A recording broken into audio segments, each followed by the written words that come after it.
Hello, नमस्कार दोस्तों। आज हम बात करेंगे सेल कंपनी के स्टॉक्स के बारे में। कल भी हमने वीडियो बनाया था और कहा था कि इस स्टॉक्स में गिरावट दिखाई दे रही है और उसके पीछे का रीज़न था स्टॉक्स के पुराने वाले रेजिस्टेंस लेवल और उसके बाद स्टॉक्स में एक के बाद एक लो बनते हुए स्टॉक्स नीचे की तरफ जा रहा है। और कल मैंने आपसे कहा था कि स्टॉक्स हमारे 200 डेज के मूविंग एवरेज के पास में खड़ा है और स्टॉक्स ने उसके नीचे क्लोजिंग दी है। अब स्टॉक्स अगर हमारा फिर से लो बनाते हुए रेड कैंडल बनाते हुए नीचे की तरफ जाता है तो हमें इंतजार करना है। देखिएगा यहाँ पे स्टॉक्स ने हाई बनाया था पुराना, इस लेवल के पास आके इन्वर्टेड एमर बनाए, फिर स्टॉक्स दोबारा इसके पास आया, फिर से गिरावट आई और स्टॉक्स नीचे आया, फिर स्टॉक्स जब इसके पास जाने की कोशिश की फिर से गिरावट आई और एक के बाद एक रेड कैंडल और लो बनाते हुए स्टॉक्स नीचे की तरफ आ रहा है।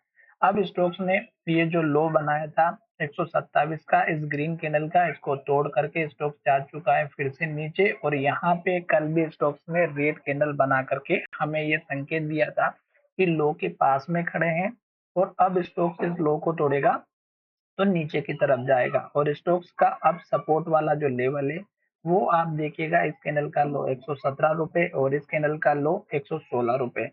तो अब हमें यहाँ तक का एटलीस्ट वेट करना है क्योंकि स्टॉक से ऑलरेडी हमारा 200 डेज का जो मूविंग एवरेज है स्टॉक उसके नीचे जा चुका है। तो अब स्टॉक्स में हमें इस सपोर्ट लेवल की तरफ ध्यान देना है और बिल्कुल वेट करना है प्रॉपर। और कब तक वेट करना है इस बात का ध्यान ये रखना है कि स्टॉक्स की जो हमारी कैंडल है और वो रेड कैंडल अगर बनती हुई जा रही है तो केवल हमें इंतजार करना है।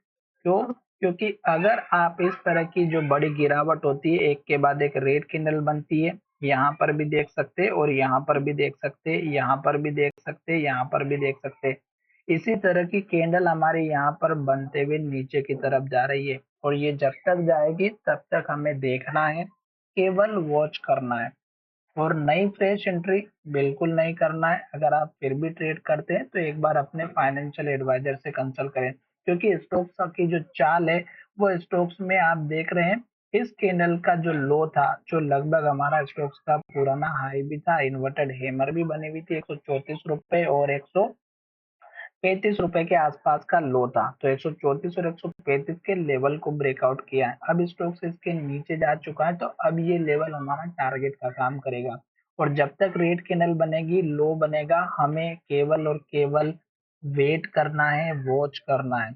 फ्रेश एंट्री नहीं करे, ना ही एवरेजिंग करें क्योंकि अगर आप गलत टाइम पे एवरेज करोगे इस स्टॉक्स में तो आप बीच में फंस सकते हो। कंफर्मेशन लेने का वेट जरूर करना है क्योंकि स्टॉक्स अब यहाँ से शॉर्ट टाइम के हिसाब से डाउन ट्रेंड को इंडिकेट कर चुका है और स्टॉक्स नीचे जा रहा है, तो ये सपोर्ट लेवल तक का एटलीस्ट वेट करे।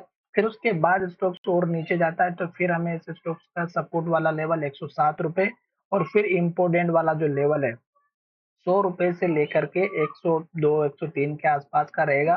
तो यहाँ तक का एटलीस्ट वेट करना है। अभी मैंने भी इस स्टॉक्स में अपने लिए जो लेवल्स नोट करके रखे हैं वो अभी हमारा 103 रुपए के आसपास का है और 103 रुपए के लिए मैं तो शायद यहाँ पे वेट करूंगा क्योंकि जल्दबाजी मुझे बिल्कुल भी जरूरत नहीं है।